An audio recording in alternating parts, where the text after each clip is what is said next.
90 రోజుల కోర్సు పూర్తి చేస్తే చాలు 100% ప్లేస్మెంట్ సపోర్ట్ తో సాఫ్ట్వేర్ జాబ్ మీ సొంత. వెంటనే కోడ్ జ్ఞాన్ డెస్టినేషన్ ని సంప్రదించండి. పవన్ కళ్యాణ్ గారికి ఎవరు ఆపదలో ఉన్నా ఆయన క్షణాల్లో వారి కష్టాలను తీరుస్తారు.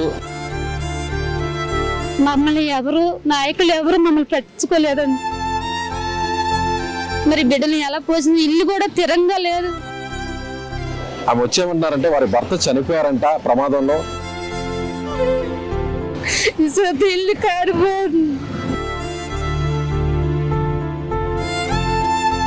చాలా ఏడ్చామండి తెల్లు పిల్లలు. నేడు తండ్రి మా పెద్ద భర్త లేదు అని కుమారు.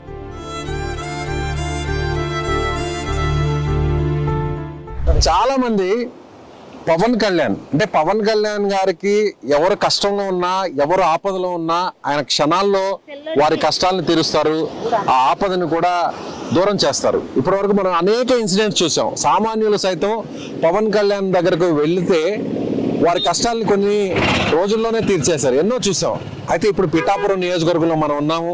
ప్రస్తుతం జనసేన పార్టీ ఆవిర్భావ సభ జరగబోతుంది. అయితే ఇక్కడ ఉప్పాడ బీచ్కి వస్తే ఒక మహిళ మనం చూసి మన దగ్గర రావడం జరిగింది. ఈ విషయాన్ని పవన్ కళ్యాణ్ గారి వరకు చేరే విధంగా ఒక ప్రయత్నం చేయండి, నా గొంతు వినిపించండి అని ఆమె రావడం జరిగింది. ఆమె వచ్చేమంటున్నారంటే వారి భర్త చనిపోయారంట ప్రమాదంలో. వేటకు వెళ్ళి ఆ తర్వాత తన జీవితం తలకిందులైపోయింది, ఇలా రోడ్డును పడ్డాను అంటూ ఆమె ఆవేదన వ్యక్తం చేస్తుంది. అసలు ఏం జరిగింది ఏంటి అనే విషయాన్ని నేరుగా ఆమెను అడిగి తెలుసుకుందాం. ఆమె కష్టం ఏందో ఒకసారి వినే ప్రయత్నం చేద్దాం. ఆయన గారు చచ్చిపోయాక పిల్లడికి యాక్సిడెంట్ అయిందండి. ఏం యాక్సిడెంట్? అది బండి నడిపితే ఈ బండి రాళ్ళగొట్టు గుద్దేసి కిడ్నీ తెలిసిందండి. ఇదే కాకుండా నా భర్త చచ్చిపోయిన కాకుండా సంవత్సరంలోనే మా అబ్బాయికి యాక్సిడెంట్ అయిందండి సార్. సంవత్సరంలోనే యాక్సిడెంట్ అయ్యాక కిడ్నీ ప్రాబ్లం, కిడ్నీ కాడ ప్లేట్ బగలసిపోయింది అన్నారండి. యాక్సిడెంట్ ఎలా జరిగింది? యాక్సిడెంట్ బండి నడుపుతుండగానండి.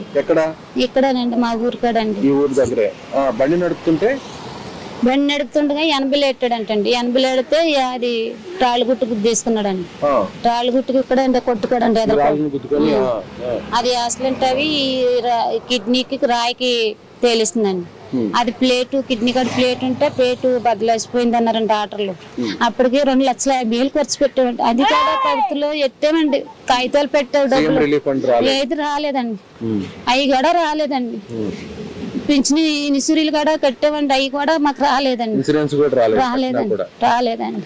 అటు మీ ఆయన యాక్సిడెంట్ కి సంబంధించిన డబ్బులు రాలేదు, మీ అబ్బాయి యాక్సిడెంట్ అయినా కూడా అవి ఎట్టేమండి, కాగితాలు పెట్టామండి, అవి కూడా రాలేదండి. ఏవి రాలేదండి.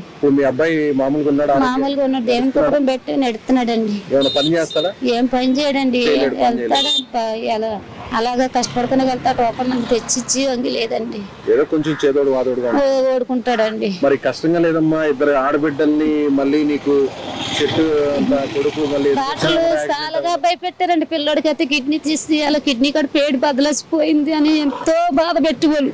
ఒక్క నీరసం కాదు, కిడ్నీ అనే జ్వరం వచ్చి డెంగీ జ్వరం, పైట్లేసు, కొడుకోవడం అన్ని అందులోనే. ఆ దెబ్బ తెలియక నీరుడు జ్వరంగా రక్తం పోయేదండి. రక్తం పోతే చాలా ఏడ్చామండి పిల్లలు.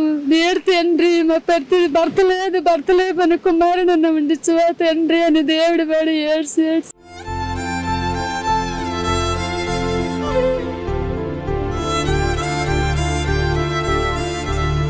ఇప్పుడు దేవుడే కనికరించి అలాగే మమ్మల్ని అయినా భర్త లేవని కుమారుడు చాలు అని అనుకున్నప్పుడు ఆడ పెడితే ఇప్పటికీ బుర్ర మైండ్లో ఉండదండి. తెల్లి మాట వాళ్ళకి ఇచ్చాడు. ఆడ తెచ్చిచ్చిన రోడ్డు మీదకి రావచ్చిన పని లేదండి. పవన్ కళ్యాణ్ ఈవేళ మా ఆయన గారు చచ్చిపోయి 6 సంవత్సరాలు అవుతుంది. 6 వెళ్ళిపోయి 7 వచ్చిందండి. 7 వచ్చిన పవతలో మాకు ఏ సాయం మాకు ఇవ్వలేదండి. యాక్సిడెంట్ అవి బోట్లో ఇంజరీ మీద పడిపోయి చచ్చిపోయారండి.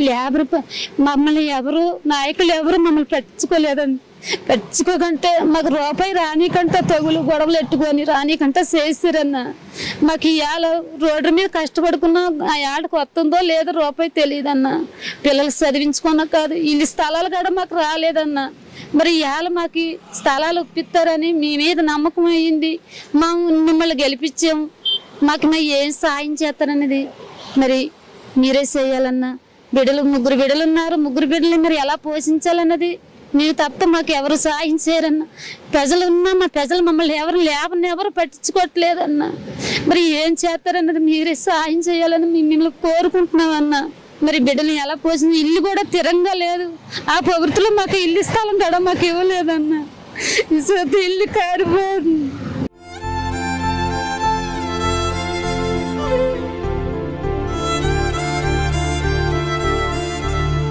ఎలా అనిపిస్తుందమ్మా? అప్పటి వరకు మీ భర్త బతుకున్నప్పుడు ఎలా ఉంది మీ జీవితం?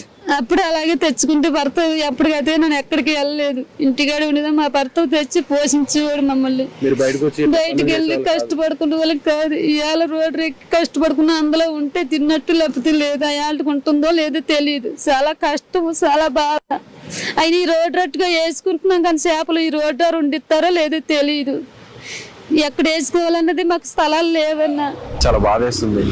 ఒకవైపు భర్త ఇలా అప్పటి వరకు బాగా పనిచేసుకుంటున్నటువంటి భర్త, చేపల వేట సాగిస్తున్న భర్త, ఈమెను పిల్లల్ని చదివిస్తున్నవాడు, 2 ఆడపిల్లల్ని, కుమారుని కూడా చదివించేవాడట. చనిపోయిన తర్వాత మరొక సంవత్సరంలోనే కొడుకు కూడా బైక్ యాక్సిడెంట్ అవ్వడం జరిగింది, ప్రాణాంతకంగా మారడం జరిగింది. లక్షలు ఖర్చు పెట్టాము. సో ఇప్పుడు కొడుకు కూడా చదువు ఆపేశాడు. పని చేసి డబ్బులు తీసుకొచ్చేటువంటి పరిస్థితి కూడా లేదు. కాకపోతే నేను చేస్తున్న పని కొంత సపోర్ట్గా ఉన్నాడు. ఒక పాపని కూడా పెళ్ళైతే చేయగలిగాం, ఇంకొక పాపను మాత్రం చదివిస్తుంది. అది ఎన్ని రోజులు కూడా చదివిస్తానో తెలియట్లేదు అని అంటుంది. నిజంగా ఈ మహిళకు వచ్చిన కష్టం చాలా వర్ణాతీతం. సో ఈ విషయం పవన్ కళ్యాణ్ గారికి చేరేంత వరకు, సో పవన్ కళ్యాణ్ గారి టీంకు, వారికి సంబంధించిన నాయకత్వానికి చేరేంత వరకు మీరు కూడా ఈ వీడియో చూస్తున్న వారు, పవన్ కళ్యాణ్ అభిమానులు, జనసేన పార్టీ కార్యకర్తలు, నాయకులు ఎవరైనా సరే ఈ కష్టం గురించి తెలిసిన వాళ్ళందరూ కూడా ఈ వీడియోని షేర్ చేయండి, కామెంట్ చేయండి. పవన్ వరకు వెళ్లే విధంగా మీ వంతు సాయం ఈ కుటుంబానికి చేయండి. సుమన్ టీవీ కూడా మనస్ఫూర్తిగా కోరుకుంటుంది. సో పవన్ కళ్యాణ్ గారు వెంటనే స్పందిస్తారు, ఈమెకు న్యాయం చేస్తారని కూడా మనం కూడా ఆశిద్దాం. కెమెరామెన్ సీనుతో విజయ్, సుమన్ టీవీ నుంచి ఉప్పాడ.